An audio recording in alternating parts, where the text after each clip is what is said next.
Hey, how's it going, everybody? I hope you're having a great day. Thanks for tuning in today. I just want to say from the onset that you're watching part 2 of a 2-part video series about this Jazzmaster style guitar build that I've done. The first one, I do the reveal and I talk about all the pieces and parts that went into it and my impressions of it and do a little bit of demoing of it and all that sort of thing. And this second video is all about the process, how I put the thing together, all the steps that I took in order to make it happen, and some of the difficulties that I faced and how I overcame those kind of things, because there definitely were a lot of difficulties. It took me a little over a month from start to finish.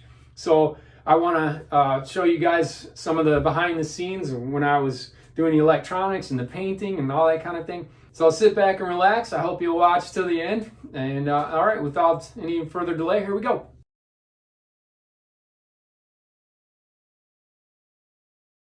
All right, now that you know all the pieces and parts that went into this thing, let me talk a little bit about the process, the steps that I took. All right, so luckily I got the body in the mail before anything else. So it gave me a lot of time to prep the surface and everything. This is by far the most important step before painting and all that. Basically, the steps that I've taken so far is I identified any knots and things like that. As you can see, there's a couple here. And I put a little bit of super glue in those just to make sure they don't split or anything like that. And then I worked over the imperfections with some of this plastic wood. Great product. I've used it in powder form for many years for other projects, but you can see there's a few spots like here and here. Again, with the knots, obviously they needed to fill that in a little bit. There's a spot here and here. And then there was some little porous areas around the edges and things like that. Even after sanding, those remained. So I put a little bit of that plastic wood in those as well. I have sanded it with 80 grit, and then I sanded it with 150 grit. And now I'm about to do 220 as kind of a finishing thing, and just to really give it a nice smooth finish.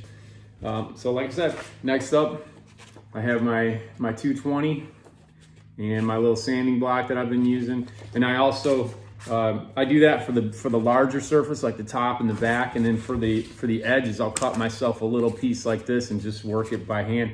I don't have a orbital sander. I thought about buying one, but I've already dumped quite a bit of money into this project and I'm trying to do it on the cheap. So I'm doing this by hand.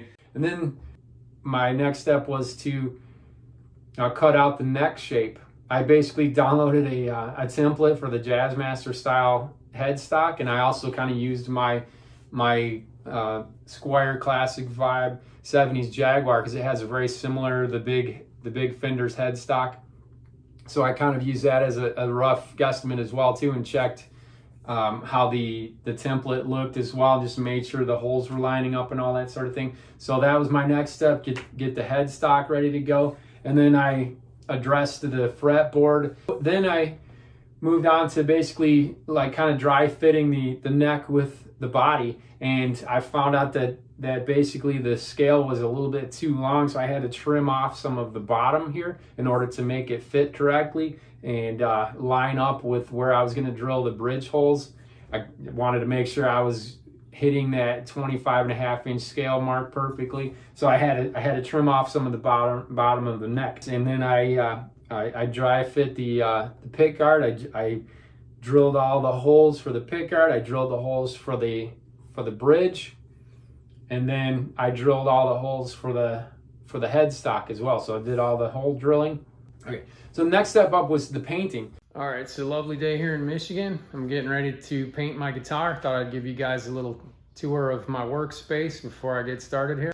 All right, so this is my workbench where I've been setting everything up. I'm about to wipe this thing down with some rubbing alcohol, make sure I get all the oils off of the guitar and whatnot. I've got some safety masks here. This is the primer that I'll be using.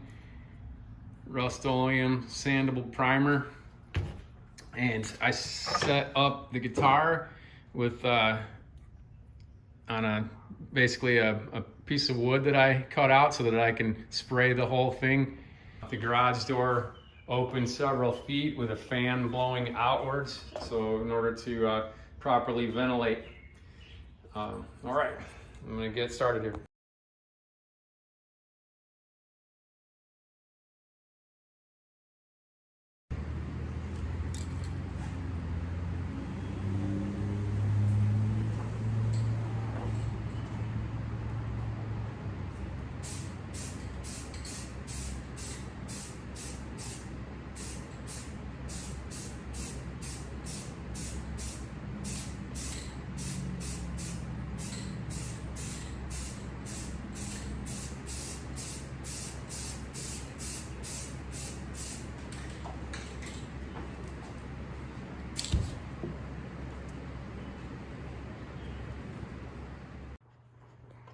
So I had one little bit of a setback.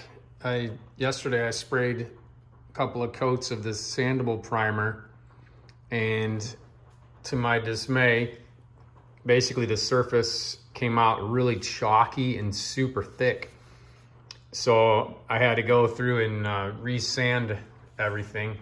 You can kind of tell it didn't really cover like it was supposed to. But one good thing about it is it did fill in a lot of the wood grain that needed to be filled in a little bit more.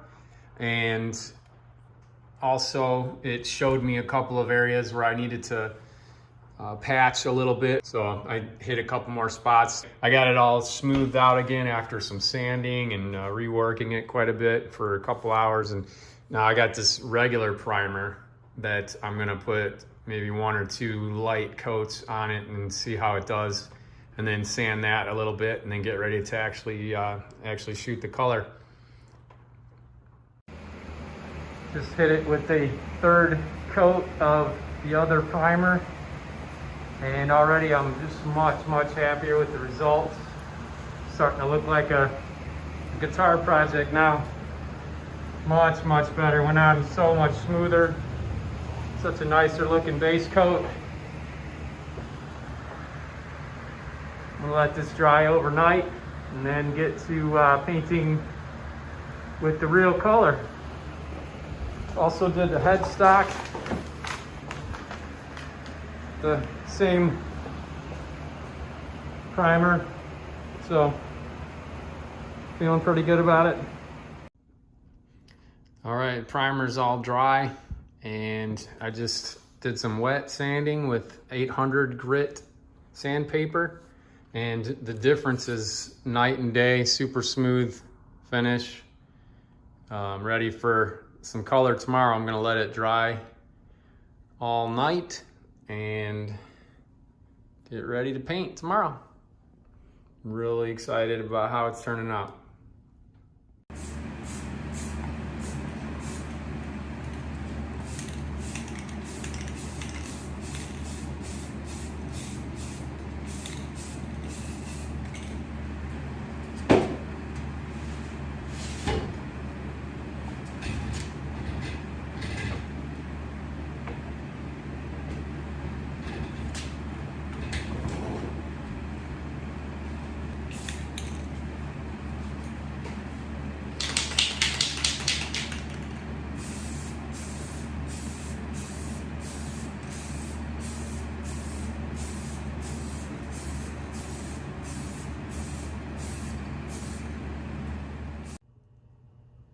All right, so I've laid the color down onto the guitar and the headstock, as you can see. I did about 5 light coats, but it's a little bit rough still.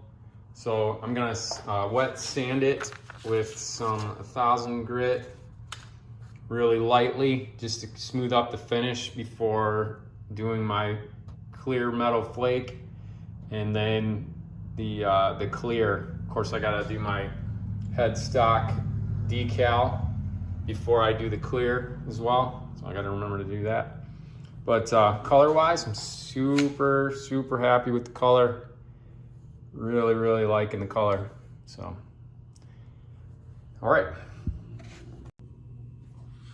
right, so got my coffee, and the way I've been doing it is basically I let my sandpaper soak in a little bit of water, and I got a chamois ready to wipe off the excess.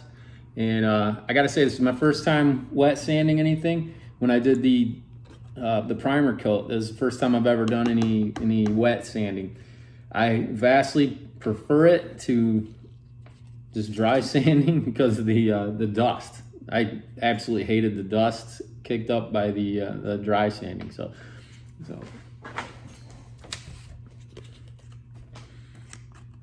here we go. So I'm just lightly going over it, looking to knock down the roughness of it before I get ready to do the clear. So just very light. I can already feel the excess stuff on the top coming off. just like it did with the primer. So I'm hoping that'll leave it nice and smooth feeling. Like so, wiping off the excess. All right, wet sanding done. Nice smooth finish on there now. A little bit of texture, which I'm hoping will accentuate the sparkle, the clear sparkle I'm gonna put on it in order to give it that metallic sheen underneath the clear coat. But everything's coming out as I had hoped. So next step, let it dry for a little while. Make sure it's good and dry after I wet sanded it, and then I'm gonna experiment with the clear sparkle in the meantime. And here's where I had a little bit of fun with the guitar. You're probably looking at the headstock there. I'm a graphic designer by trade. That's my day job. I'm an art director, graphic designer, and I had a little bit of fun making the headstock logo. I basically wanted it to look pretty close to the Fender, but not actually have the Fender logo on there for, you know, trademark issues and that sort of thing. It's not a Fender guitar, it's a me guitar. So I put my name on the guitar and I called it a Jazzmaster. I thought it was funny. You may or may not, but it's technically called John's Jazzmaster, not a Fender Jazzmaster. Basically, I bought some water slide decal paper. You may or may not know about water slide decals. Basically how it works is you print it out on the paper, and it has the top layer of the paper is clear, and that sits on an adhesive, and then that sits on the paper backing.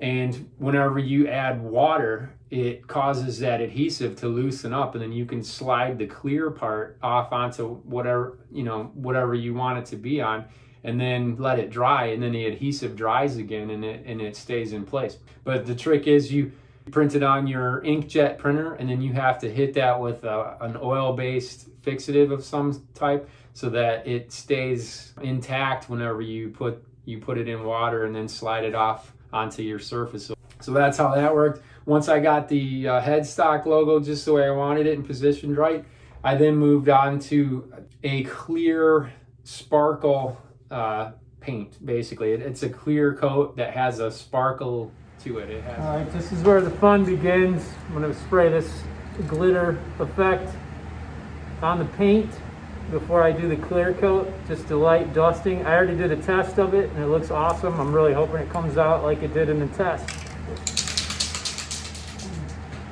There we go.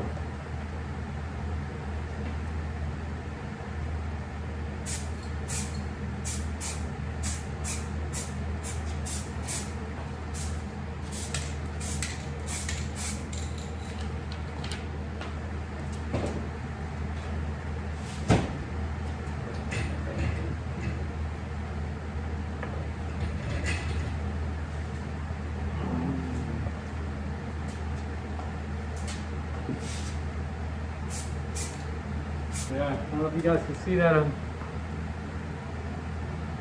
camera. Just a little hint of metal flake to it. Next I'll do the headstock. Let that dry. So I hit that with two very light coats over top of the color. And it got just the right amount that I wanted. I didn't want it to be super flashy. I wasn't going for a full-on glitter effect. I just wanted just a faint hint to where you could see it in the light a little bit and have a metallic flake look. And then I moved on to the triple thick glaze. I put about 7 coats on there to get it really good and thick. And after that, I let it sit and dry for about 48 hours just to really firm up and get nice and hard before I did anything else with that.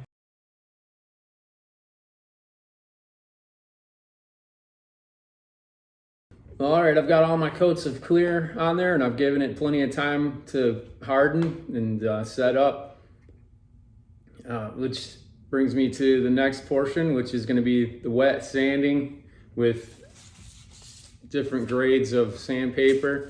I got some 1200, 1500, 2000, and 2500, and I'm gonna progress through those grades as they smooth out the finish here. And then the last will be, you know, waxing it up.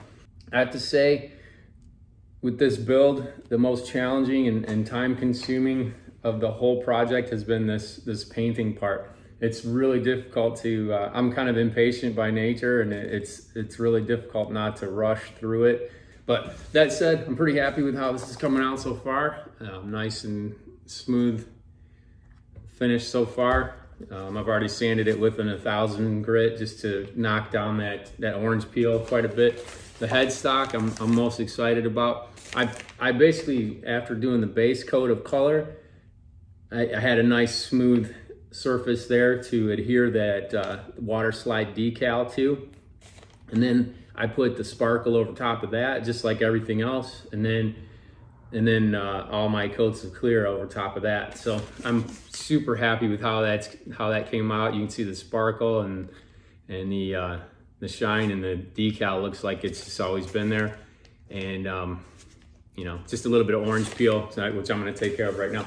So again, I got my coffee, I got a Scotch pad just to kind of buff things up a little bit, rough it up, and then I'm gonna go to town on these different grades of sandpaper and then do some wet sanding. Being very careful not to sand through the clear, because I just do not want to do that again. So taking my time and going really light, especially with this headstock part. I hate to ruin how that decal turned out in this last stage. That would be a huge bummer. While that was drying, I moved on to the electronics. I wired it all up, got that ready to go, and then electronics. I am not the best at soldering, so I had to learn quite a bit as I was going through the process, and my first couple of go-around, basically it took me several times to get it right. I was using some older wire too that I repurposed and tried to make work, and I just was pretty heavy-handed with the solder. I didn't practice beforehand. I wish I had gone through and like kind of practiced on some other things and then kind of tackled it. But basically what I had to do, I wired it up completely one time, and was a complete and utter failure. Got zero sound from it whatsoever. All right, everybody, moment of truth time. As you can see, I've got everything wired up, including the pickups. Everything's in place. I got a little bit of tape here just to keep the pickups from falling out whenever I flip it over. But I now have it plugged into my amp, and I'm about to test, make sure the connections are good and all that. Quite honestly, I'm super nervous because my soldering skills are pretty sketchy. So if this works, it will be nothing short of a miracle. So starting off with the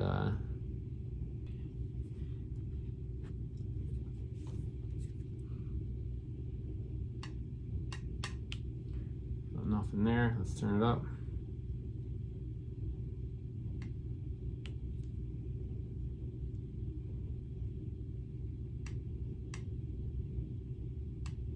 Awesome, nothing.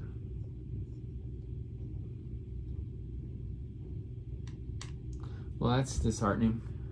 Yeah, nothing. Oh well. All right, let's try both pickups. Getting anything? Yep, nothing. Let's see this one. Nothing. All right, let's see. Let's pick up all down. Nothing. Well, that is just disheartening. However, I redid it a couple of times, like pulled some things out, put it back on, tried to redo it, and tried it again a second time.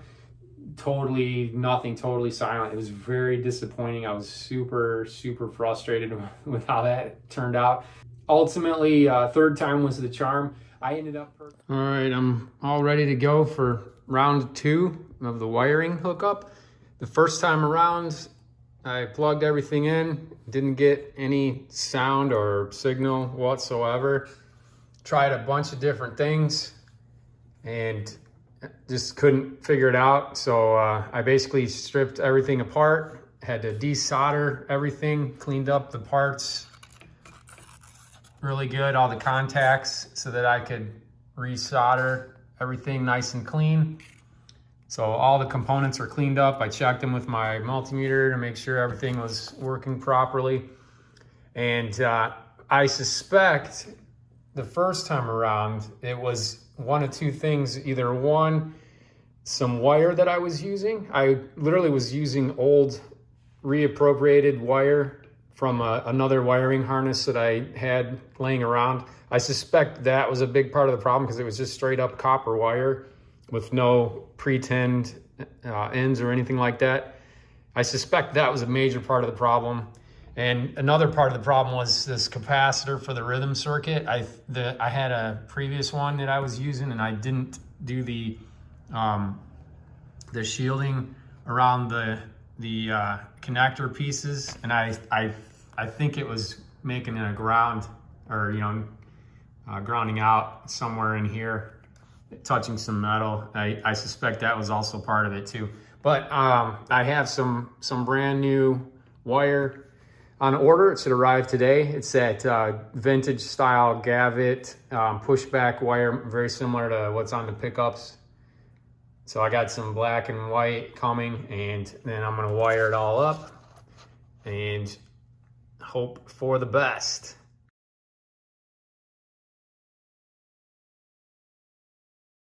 All right, after completely rewiring the pick guard a second time, I'm about to give it a test and make sure everything works, the pickups and everything. Like I said, I went through and redid everything. I'm a little nervous to test it out though, considering what happened the last time. Turn it up a little bit. You can hear a little feedback, obviously, because it's not in a guitar, it's not properly grounded, but for our purposes here, we're just gonna give it a test. The neck pickup, we definitely have some sound, which is awesome. I'm gonna try both pickups. We definitely got some sound there. It's a little weak, but I might have to check some wire connections. It's definitely working, but it's not very strong. There we go.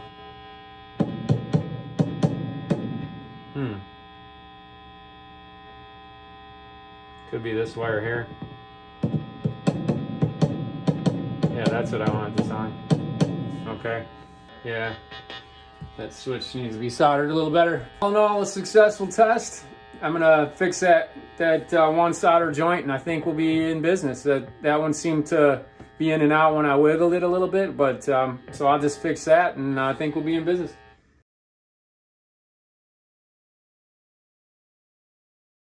All right, so I'm sitting here on the floor of my room next to my amplifier. Got my Jazzmaster pick guard all populated with electronics. And as you can see, it's all nice and tidied up so that it fits all snug in the cavities on the guitar. I'm about to give it one more test here. So I have the neck pickup engaged and the lead circuit. You just tap on these magnets. Nice, strong output.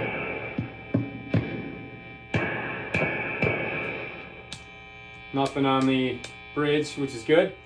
Now I got both pickups engaged. Still got on the neck pickup, bridge pickup now. Getting a sound, which is awesome. Now I got the bridge pickup engaged. Nothing on the neck pickup at all, which is good. And we have sound on the bridge pickup. Very cool. Now I'm gonna engage the rhythm circuit. It should only be the neck pickup now that I have the rhythm circuit engaged. Awesome. No bridge pickup. I'm gonna play with the volume here.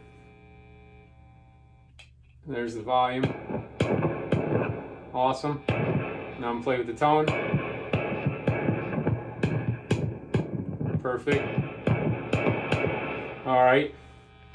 Now I'm gonna do the same with lead circuit. That's the volume, perfect. And the tone.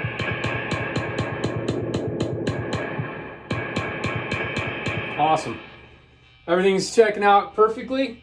I'm gonna turn this down a little bit, and now I'm gonna use my multimeter and I'm gonna check the readout of the pickups. Let's check the neck pickup. I have a standard vintage style pickup in the neck position. I'm reading about 7.7. And for the bridge pickup, I have a hot overwound pickup in the bridge position, and I'm reading about 13.5. 13.5. So everything seems to be wired correctly. I'm super excited about that. That was a battle, hard fought. I gotta tell you, I'm super glad to have that done and over with. Now I'm just, once I put it on the guitar, I'm hoping nothing grounds out and that I got everything positioned correctly. I did do a bunch of test fits with it, but before I did the wiring. So now that I've done the wiring, I hope it still fits like it's supposed to, and I don't have to route any more bits off the cavities. So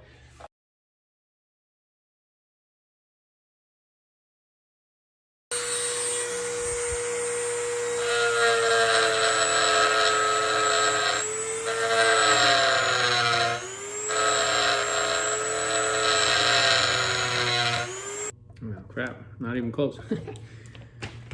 Oh boy.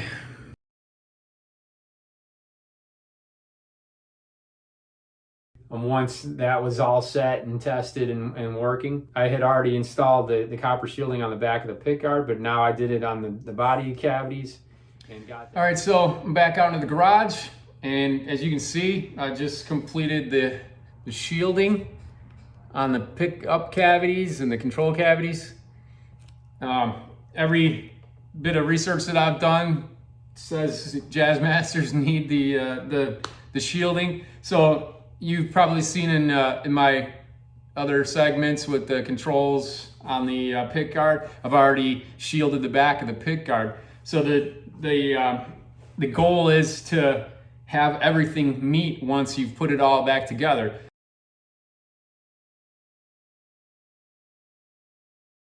After the copper shielding, I then moved on to the waxing and shining up the paint of the guitar. Ladies and gentlemen, we are in the home stretch, what I like to call assembly. Got all the pieces and parts laid out before me. So I'm getting ready to put everything together.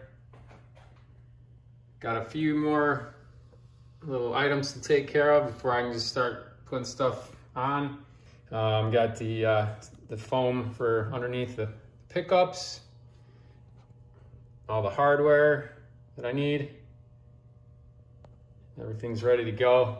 I need to still run a ground wire from one of the pots to the bridge thimble, so I'm going to be doing that first.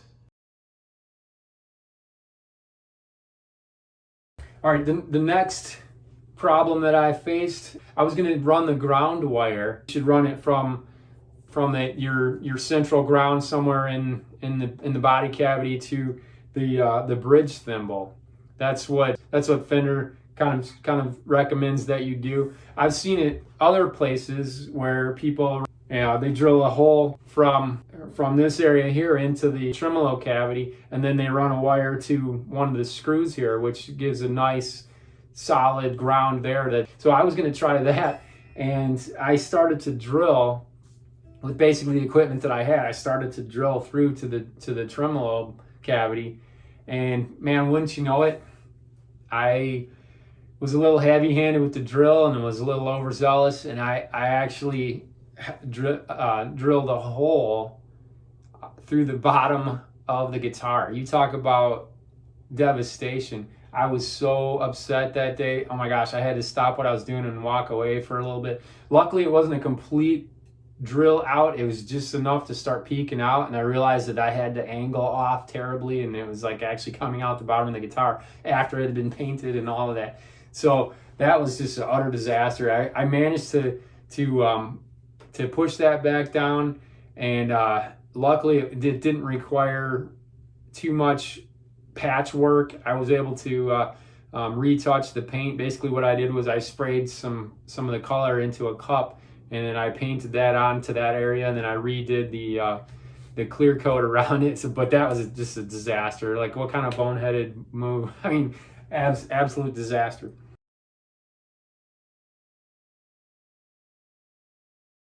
I'm gonna run that right through here, right up and in through here.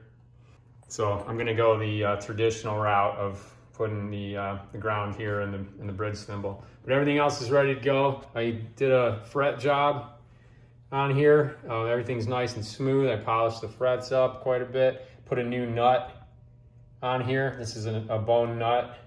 So once I get it strung up, I'll have to adjust that. But yeah, I'm excited. This is a home stretch. All right, so another disaster I faced was whenever I was gonna officially bolt the neck onto the body. I started to do the drilling in the back for the bolts, and I noticed one of the bolts was a little bit wobbly. It was like kind of bent.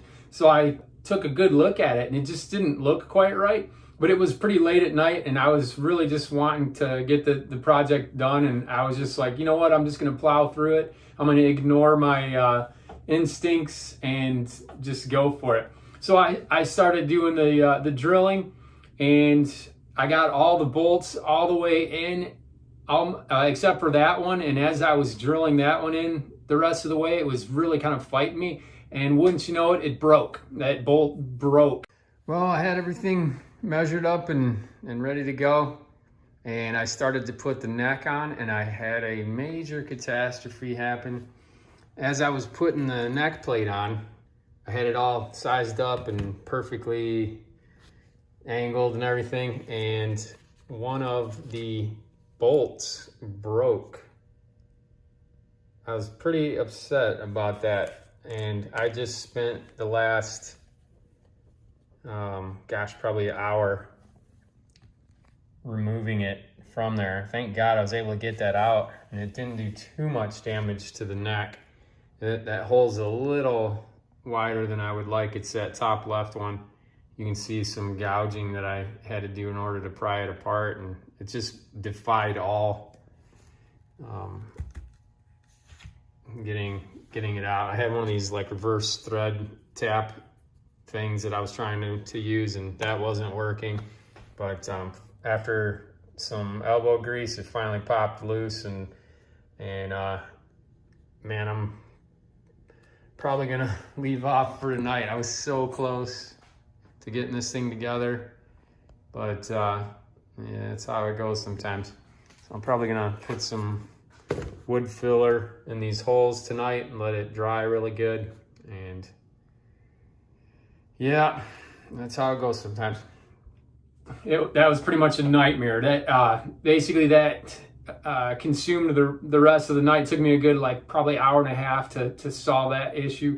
It was broken in such a way that it still held everything together. So I managed to get all the other bolts off, and just by applying a little bit of pressure with a large flathead screwdriver, just being really careful not to mar up the finish, I somehow managed to get the two pieces pried apart.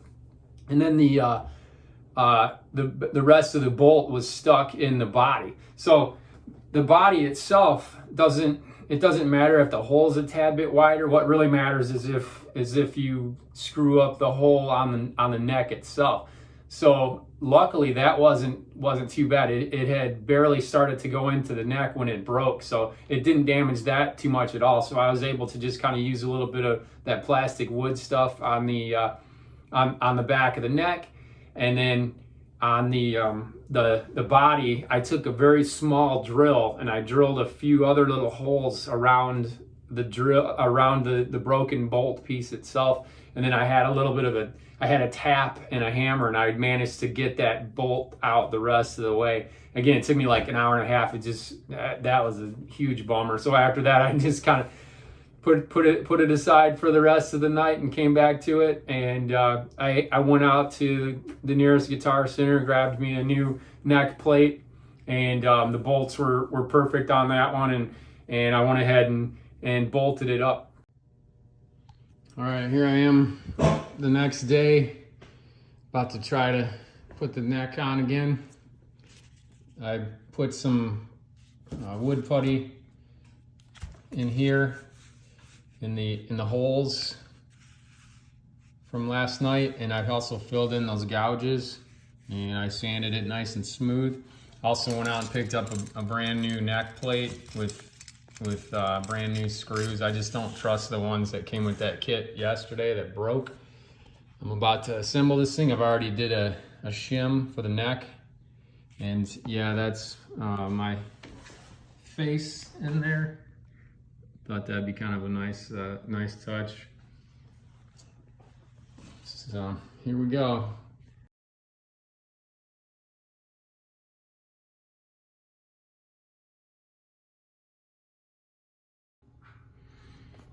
All right, getting closer to completion. I just had the most frustrating experience with these screws right here for the pickups. Basically, they're the tiniest little screws, and they have a Phillips head, which is just a recipe for stripping the screw like crazy and never being able to use it again. I don't know why they do that to people, but just an annoying experience. Basically what I did was I took some wire cutters and I trimmed them down significantly so that I didn't have to thread them so far. And then I took the Dremel with a cutting wheel on it and I cut a straight slot. I don't know if you can see one of them.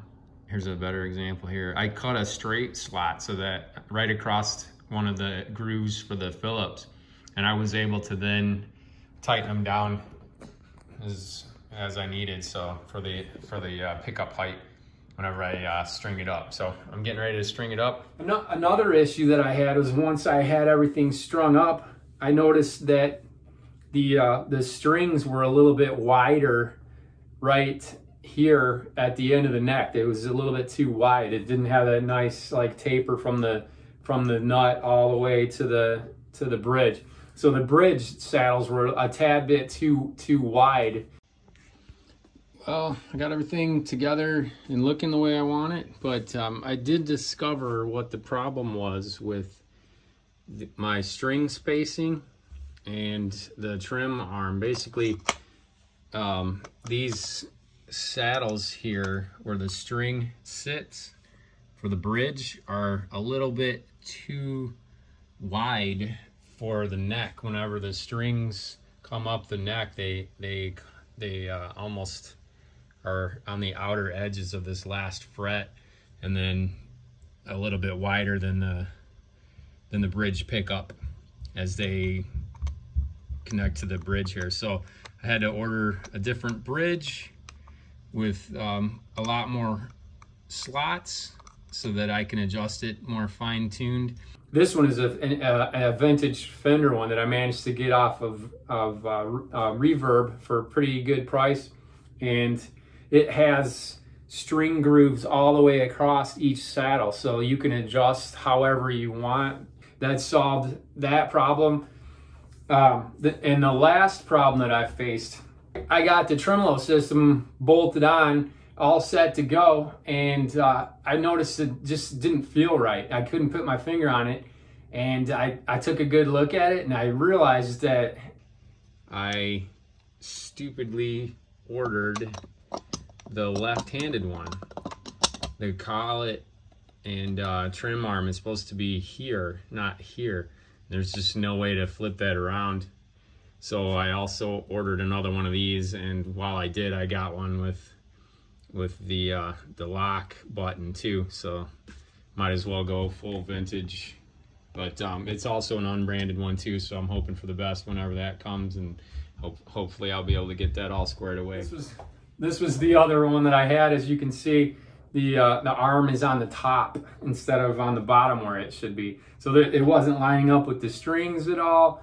It just wasn't working quite right. So I'll probably end up selling this on eBay myself. It's obviously not used, but that was a bummer. It was the left-handed one.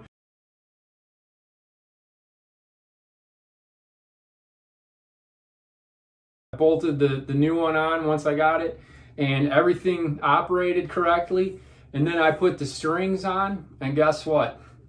It just would bind up tremendously. It was like the tension of the strings caused some serious issues there. It was issues. I couldn't figure it out if it was in the mechanism or what. I took it off a couple of times, checked inside there, made sure nothing was binding with that. Everything operated perfectly. But every time I would put it on and feel like I had it right, and then I'd string it up, it would still be okay. And then once I tightened the strings to pitch, once I tuned them up, again, it was out. I'd pull it down and it would almost stick like terribly, and it would throw everything out of tune, just awful. And it took me the longest time to figure out what it was. I took it off and widened some of the route there, the cavity, around the edges and some of the front, and put it all back together again. It still did it.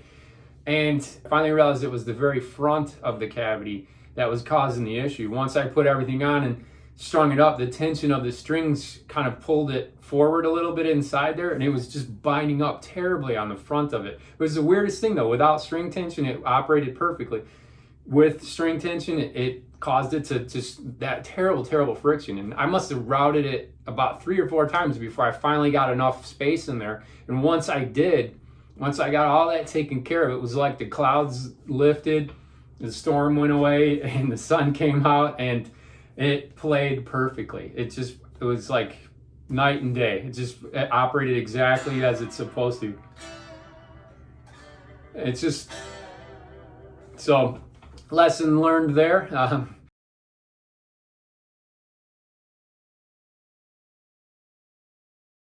I want to recommend to you a guy's channel. He goes by the name of Pusheen. It's Puisheen. That's his YouTube channel. I'll put a link to it down below. His name is Mike Adams, and he's just an expert in all things Fender offset guitar, and probably one of my favorite guitar YouTube channels right now. I highly recommend his channel. You should definitely check it out. But he does a video specifically on building parts masters, and man, I wish I had watched that video before I tried to do this, because I probably would have saved myself a little bit of pain. That said, if you're gonna try to build one of these yourself, stop what you're doing and watch that guy's video. Let me just say too, paint wise, like, man, I can't stress enough, be patient. Like, have a little patience with yourself when painting. I wish I had a little bit more patience. I kind of had to escalate my timetable a little bit and kind of move things a little bit quicker, even though it took me just over a month to build this thing from start to finish. I kind of escalated my timetable a little bit because it was really kind of being a drain on me and my family. I was really just committed to it and pouring a ton of time into it. So I kind of wanted to speed things up a little bit. But I will say this: if you build one of these, and if you can, take your time with everything, really, but with the paint especially. Take your time and do it right. I rushed a little bit, and I wish that I had let some things dry a little bit longer during the process. I caused some issues here and there. It didn't come out quite like I would have liked. There's some defects here and there, but I'm happy with it. I'm totally happy with it. I don't plan on repainting it anytime soon. I'm super happy with how it came out. But me personally, looking at it up close, I can spot some flaws where I'm like, oh man, I wish I had addressed that a little bit better. And number 2, about the paint, man, I would have, if I could do it all over again, my process, I would have test fit everything, like drilled the holes, bolted everything on as much as I possibly could, maybe done the electronics first and then bolted that on, had everything wired up, ready to go, stringed up, everything, and then take it apart and go through the process of like prepping the body and painting it and all that sort of thing, and then putting it together. I kind of rushed, and I did the paint sort of first, and then I came up against some issues where, like I said, after doing the pick guard after I populated it with the electronics, I ran into the issue of some things not fitting, the pots not fitting in the routed holes and touching a little bit here and there. So after painting my beautiful paint job, I had to go in with a Dremel and basically widen some holes quite a bit. I had to do a bunch here, had to do a bunch here.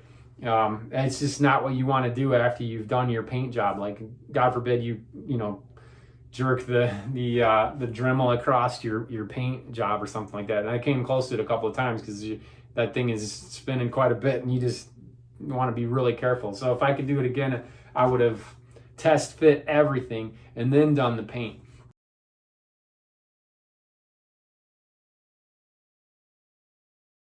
All right, last part. I just want to give my final thoughts on everything and just say that, again, this was a lot of work. It took me a little bit over a month. I learned a lot.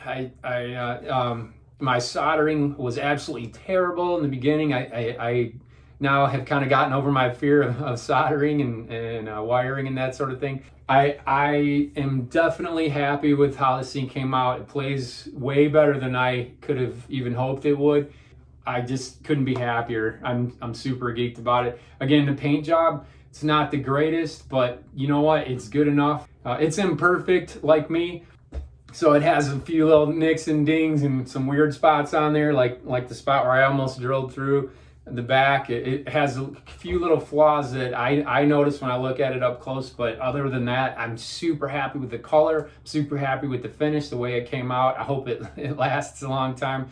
I hope you guys enjoyed this little adventure and listening to me drone on about how I put this thing together. So again, I know this has been kind of a long one, and if you've stayed with me till the end here, thank you very much. I really appreciate it, and good luck if you try to do one of these yourself. Like I said, check out that video from Mike Adams.